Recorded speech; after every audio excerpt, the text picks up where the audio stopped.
Vous restez avec nous, Monsieur Moutis. Nous allons voir précisément ce qui est en train de se passer en France. La Croix-Rouge vient d'adresser une lettre à 5000 entreprises françaises pour leur demander de financer précisément cette aide aux réfugiés rwandais. Les initiatives commencent à se multiplier dans un contexte de polémique. Les associations humanitaires et les gouvernements, en quelque sorte, se renvoient la balle. Enquête de Carole Comon et Éric Gerbert. L'urgence porte plus que jamais un nom, toujours le même, Rwanda. Expédier des couvertures, mais aussi des tentes et du matériel médical, le travail est aujourd'hui le même pour toutes les organisations humanitaires, qui réfutent l'accusation de mobilisation tardive née à leur encontre ces derniers jours. On est sur le terrain depuis, comme je dis, plus d'un an déjà, donc on a dû sortir dû à les risques que représentait y rester, et on est revenu aussitôt que c'était les conditions de sécurité suffisantes pour revenir.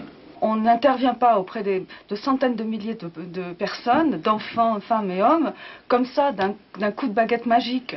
Il faut bien vous dire que ces populations bougent tout le temps et qu'il faut pouvoir s'installer une logistique, des centres de renutrition, et ça ne s'improvise pas.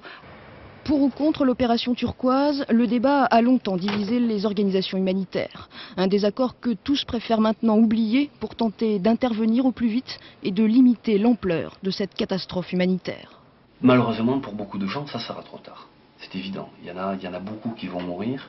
Et ce que j'ai envie de dire, c'est qu'il en reste de toute façon un énorme chiffre, enfin, c'est quelque chose de gigantesque, c'est un afflux comme on n'en a jamais vu, et que par rapport à cela, il faut qu'on continue à se mobiliser, et très rapidement, et à intervenir très très vite.